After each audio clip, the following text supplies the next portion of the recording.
Hi friends, welcome to village వంటకాలు. Friends, ఇవాళ నేను ఒక మంచి రెసిపీతో మీ ముందుకు వచ్చాను. ఇవాళ రెసిపీ వచ్చేసి బెండకాయ గ్రేవీ కర్రీ. బెండకాయతో ఇలా గ్రేవీ కర్రీ చేసుకోండి, చాలా టేస్టీగా కమ్మగా చాలా బాగుంటుంది. ఇలా రెడీ చేసి పెట్టారనుకోండి, ఒక్క ముద్ద కూడా మిగిల్చకుండా తినేస్తారు. చాలా సూపర్గా చాలా బాగుంటుంది. మరి సింపుల్ అండ్ టేస్టీ ఈ బెండకాయ కర్రీని ఎలా రెడీ చేసుకోవాలి, దీని ప్రాసెస్ ఏంటో చూద్దాము. ముందుగా బెండకాయ కర్రీ రెడీ చేసుకోవడానికి నేను ఇక్కడ హాఫ్ కేజీ బెండకాయలను తీసుకున్నాను. ఒక 2-3 సార్లు సాల్ట్ వాటర్లో వేసుకొని వాష్ చేసుకున్న తర్వాత ఇలా సన్నగా పొడుగ్గా కట్ చేసుకోవాలి. ఆ తర్వాత స్టవ్ పై ఒక ప్యాన్ పెట్టుకొని అందులో కర్రీకి సరిపడినంత ఆయిల్ వేసుకోవాలి. ఇలా పొడుగ్గా కట్ చేసుకున్న బెండకాయలను ఒక బౌల్లోకి తీసుకోవాలి. దానిలో 1/2 టీ స్పూన్ పసుపు వేసుకోవాలి. కొంచెం సాల్ట్ వేసుకోవాలి, అంటే ఒక 1/2 టీ స్పూన్ సాల్ట్ వేసుకోవాలి. అలాగే హాఫ్ ముక్క నిమ్మకాయని తీసుకొని దాని జ్యూస్ని దీనిలో వేసుకోవాలి. ఇలా ఉప్పు, పసుపు అలాగే నిమ్మకాయ జ్యూస్ వేసుకోవడం ద్వారా మనకి జిగురు లేకుండా ఉంటుంది. మనం వేసుకున్న ఉప్పు, పసుపు, నిమ్మకాయని ముక్కలో పట్టేలాగా బాగా కలుపుకోవాలి. ఆ తర్వాత ఇక్కడ మనం ఆయిల్ వేసుకున్నాం కదా, ఆయిల్ వేడైపోయింది. ఆయిల్ వేడైన తర్వాత మనం ముందుగా కలిపి పెట్టుకున్న బెండకాయ ముక్కలు వేసుకొని ఫ్రై చేసుకోవాలి. దీనిపైన మూత పెట్టకూడదు, ఇలాగే ఉంచి ఫ్రై చేసుకుంటే బెండకాయలో ఉన్న జిగురు అనేది తగ్గిపోయి బెండకాయలు అనేది చక్కగా ఫ్రై అయిపోతాయి. ఇవి వేసుకున్న తర్వాత అప్పుడప్పుడు కలుపుకుంటూ ఫ్రై చేసుకోవాలి. ఈలోగా మనం ఒక చిన్న మిక్సీ జార్ తీసుకొని అందులో ఒక 2 పచ్చిమిర్చిని కట్ చేసి వేసుకోవాలి. 2 టీ స్పూన్ ధనియాలు, ఒక 7-8 వెల్లుల్లిపాయలు వేసుకోవాలి. అలాగే 2 యాలకులు, అలాగే కొంచెం చెక్క, ఒక 4 లవంగాలు, 1/2 టీ స్పూన్ మిరియాలు, 1/2 టీ స్పూన్ జీలకర్ర, అలాగే 1/2 టీ స్పూన్ సోంపు వేసుకోవాలి. అలాగే ఇందులో 1.5 టీ స్పూన్ నువ్వులను వేసుకోవాలి. నువ్వులు పచ్చివే వేసుకోవాలి. ఇలా నువ్వులు వేసుకున్న తర్వాత దానిపై మూత పెట్టుకొని మెత్తగా మిక్సీ పట్టుకోవాలి. చూడండి, మనకి ఇక్కడ బెండకాయ ముక్కలు జిగురు లేకుండా చక్కగా ఫ్రై అయిపోయాయి. బెండకాయలు ఈ కలర్లోకి వచ్చాక మనం వీటిని ఒక బౌల్లోకి తీసుకోవాలి. ఆ తర్వాత అదే ప్యాన్లో ఇంకొక 3 టీ స్పూన్ ఆయిల్ వేసుకొని ఆయిల్ బాగా వేడిన తర్వాత 1/2 టీ స్పూన్ జీలకర్ర, 1/2 టీ స్పూన్ ఆవాలు వేసుకొని అవి చిటపటలాడేటప్పుడు సన్నగా కట్ చేసుకున్న ఉల్లిపాయ ముక్కలు వేసుకోవాలి.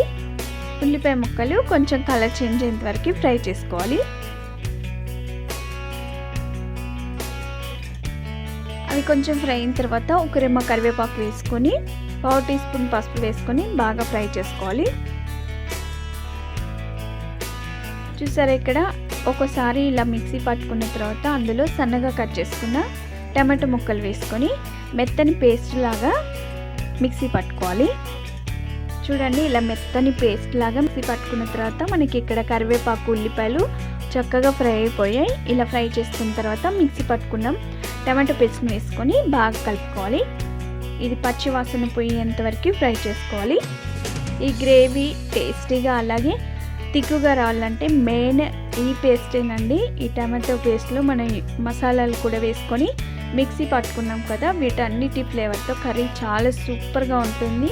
ఇలా రెడీ చేసుకొని తిన్నారంటే జన్మలో మర్చిపోరు అనమాట, అంత టేస్టీగా ఉంటుంది. ఇలా కొంచెం ఆయిల్లో బాగా ఫ్రై చేసుకున్న తర్వాత అందులో 1/2 టీ స్పూన్ అల్లం వెల్లుల్లి పేస్ట్ వేసుకోవాలి. అల్లం వెల్లుల్లి పేస్ట్ పచ్చివాసన పోయేంత వరకు ఫ్రై చేసుకున్న తర్వాత కొన్ని వాటర్ వేసుకోవాలి. మనకి గ్రేవీ అనేది అడగంటకుండా ఉండడానికని కొన్ని వేసుకొని ఈ గ్రేవీని అంతా ఆయిల్లో బాగా ఉడికించుకోవాలి. అది కొంచెం ఉడికి దగ్గర పడిన తర్వాత అందులో 2 టీ స్పూన్ కారం వేసుకోవాలి. వేసుకున్న తర్వాత ఒకసారి బాగా కలుపుకొని కారాన్ని ఆయిల్లో బాగా మగ్గించుకోవాలి. కారం అనేది ఆయిల్లో బాగా మగ్గిన తర్వాత 1/2 కప్పు పెరుగు తీసుకున్నాను. అంటే గ్రేవీ మనకి పుల్ల పుల్లగా అలాగే తిక్కుగా రావడానికి ఇక్కడ పెరుగు యూజ్ చేస్తున్నాను. పెరుగు అనేది గడ్డలు లేకుండా ఇలా మనం క్రీమీ లాగా రెడీ చేసుకొని వేసుకోవాలి. వేసుకున్న తర్వాత ఒకసారి బాగా కలుపుకోవాలి. చూడండి, మనం పెరుగు వేయగానే గ్రేవీ కలర్ కూడా చేంజ్ అయిపోయింది. ఇలా పెరుగు వేసుకోవడం ద్వారా కర్రీ అనేది చాలా టేస్టీగా ఉంటుంది.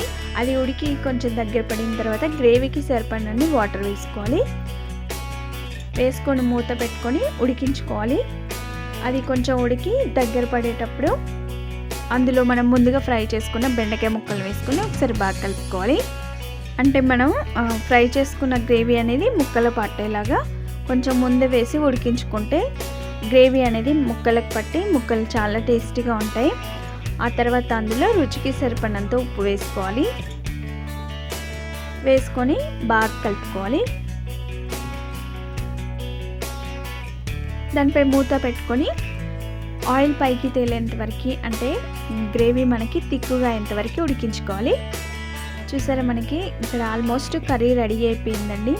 చూసారా ఎంత కలర్ఫుల్గా ఎంత బాగా వచ్చిందో.